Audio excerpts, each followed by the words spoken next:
Oh, I'm so sorry, Mr. Leeson. This is my husband. Oh. Oh, he's only my husband for, how much longer is it now? 60 days? 59. Ah, that's better. Only 59 days. And don't worry about him. He has a continental mind. Yes. Excuse me, what do you say? I say I'm glad to know you. How can you be glad to know me? I know how I'd feel if I was sitting with a girl and her husband walked in. I'll bet you do. You know, I don't think you ought to go around telling people you're not married. He looks like a nice sort of fellow. How do you think he feels? Why don't you go and play with the dog? Why don't you go on with whatever you were doing? Don't mind me. Hey guys, welcome back to my classic movie of the week. This week we're looking at 1937's The Awful Truth, which is a screwball comedy starring Irene Dunne and Cary Grant and directed by Leo McCarey. So The Awful Truth is a really, really classic comedy. It's one of those ones that makes it on all the lists of like must-see films and best comedies of the golden age and that kind of thing. It actually won 6 Academy Awards, so it was pretty big in its own time as well. At the time, Irene Dunne and Cary Grant were not massive names, and this film really put them, helped put them on the map and in the public eye and made them household names. It's the story of Jerry and Lucy. At the start of the film, they each mistakenly think that the other has been unfaithful, and so they decide to divorce. And they have the judge orders a 90-day, the divorce will be final in 90 days, and he awards Lucy the custody of their dog, which I think is hilarious. But as the time draws closer, Irene realizes that she's made a big mistake, and so she tries to sabotage. Basically, they both realize they've made a big mistake, and they try to sabotage. Each tries to sabotage the other's new relationships with other people. And it's basically hilarious. Like, they sort of don't really hold back on throwing themselves into like embarrassing themselves or embarrassing the other person, or it's really, really fun. So Leo McCarey, the director, he also did An Affair to Remember, which is a big famous film. This movie that he did, he felt that comedy needed to have a lightness to it. It needed to feel natural, and to feel like people were saying things on the spot that wasn't super rehearsed. So he got Cary Grant and Irene Dunne and his cast, and he sat them down and he said, yeah, let's tell each other some funny stories about each other, and worked in a really different way. And Cary Grant hated it.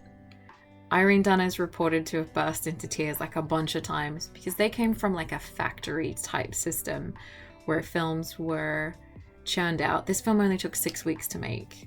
Stars made several films a year, and Cary Grant just wanted to turn up and learn lines and stand on his mark and do the film. And moving away from that strong structure just made everyone feel very uncomfortable. But actually, over time, Cary Grant came around to this idea more over the course of his career. And in fact, with the way this film was successful and has remained like a beloved classic, his directing style definitely led to a more natural performance from everybody involved. It's also, I'm not sure how true this is, but a lot of the film itself, the situations were set up and then the actors improvised a lot. So I think that's something that people do more now in films. Comedians are allowed to kind of like play around with things a bit more, but it really wasn't. It was kind of a bit ahead of its time, basically. So Cary Grant wanted off the film. He tried to get out of it. The studio wouldn't let him. Leo McCarey felt that Cary Grant was a bit of a dick for that behavior and then wanted him off, but eventually they all got into it, settled down, and the film was made. So Irene Dunne is Lucy. She's somebody that I think she was very religious, very upright person. She had a lot of philanthropic work as she went on in life, but I think a lot of people might not remember or recognize her name today. She never won an Oscar for her work, but something interesting about her is that she did films in the 30s and 40s that would go on to be remade with bigger budgets in the 50s and be big. So she was in the original King and I, which had a different title. As you know, Deborah Kerr is in The King and I. She was in the original version of Affair to Remember, of Showboat, of Cimarron. So they were all films that were big in the 50s, and she was in the originals. So it's just a little interesting fact about her. The other thing I think about her in this film specifically is that she has the most amazing wardrobe, and this film was actually Vanity Fair in 2012 or 13 did a list of 25 most fashionable films from Hollywood specifically, and this is on it for that reason. So if you're somebody that loves fashion and design, then this film is worth a watch for that alone. But it's still a good film in all of its other areas as well. So Cary Grant, he's also in I think everyone knows Cary Grant, but he's the guy from North by Northwest and His Girl Friday, in case you needed a little reference point. This film helped to kind of put him in the public eye. I think I mentioned that. I think he and Irene Dunne have a really good rapport in this. And yeah, he's kind of got this dashing thing going on. So this film is a screwball comedy. So I have talked about a screwball comedy in these videos before. They're one of my favorite genres because I love how silly people are in them, and I just love the one-liners of screwball comedies. So there's something that, for that, the humor in them just really gets me. And I find that so often out of a lot of comedy, it's because it talks about, they're usually like people talking about how people are, if you know what I mean. They don't date, so if you watch them, a lot of the things people say are still kind of true. So screwball comedy, just to give you an understanding of what that is, because I think it's not really a genre that sometimes it crops up still, but it's not as common. Their big era for screwball was the 30s and sort of into the start of the 40s a little bit. They're basically films made during the Great Depression, and people in them are often they're kind of pretty films. So I think people in them are sometimes very wealthy or sometimes just well off, and watching them is a little bit of an escape, I think, from everyday life of that era, which was really tough. They usually, I think almost always, they're romantic comedies. They take the traditional love story and kind of turn it on its head. I guess you could look at them as, what happens next in the sentence happily ever after, what's the reality. They have really silly situations usually, but that are really fun. So it's kind of like they're a bit over the top in that aspect. They can be a bit slapstick, but not too heavy on the slapstick, more the witty back and forth, and somebody says something and somebody else has a really good comeback, and then that person has a really good comeback, and then that person has a good comeback. Or somebody just makes a little side comment that's sort of a throwaway comment, but it's actually really funny and insightful. They're often they're often about marriage or relationships, but they often explore the class struggle as well. My Man Godfrey is a good example of that. But they sort of focus on rich people, and this, like, they kind of make rich people look a bit silly, but in a safe way. So they're not really like challenging class society or anything. But at the same time, they do kind of question some things that if it wasn't explored in a comedic fashion, I think they would be quite serious kind of issues. To me, they're often man versus woman, sort of battle of the sexes. And a lot of them have people remarrying, sort of like in this movie.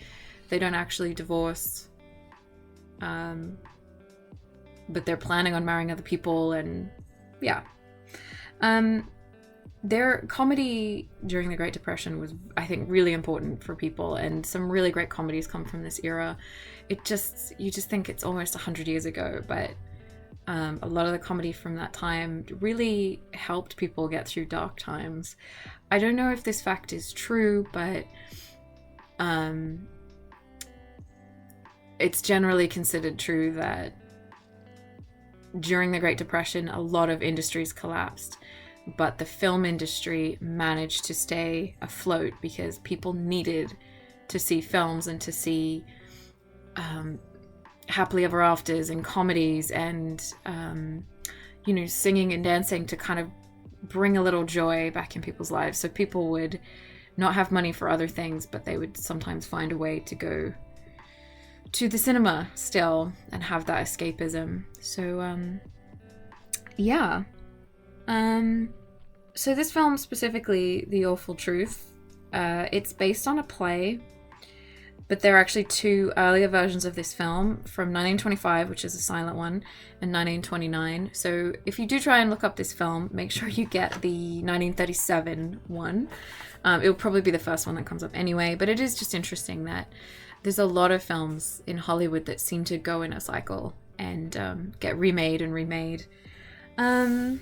I think this film, as a screwball comedy, has, as I was saying, screwballs often talk about man versus woman,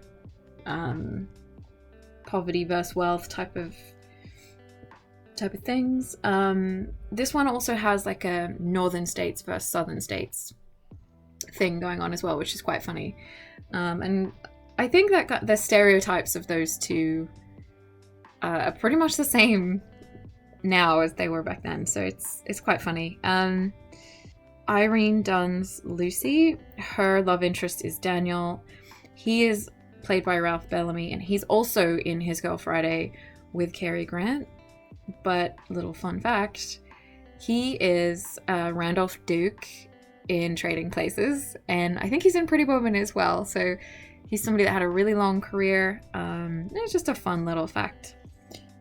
Yeah, I think that's about all I wanted to say about this film. If you've seen it and you have a favorite moment, I would love to hear what that is in the comments.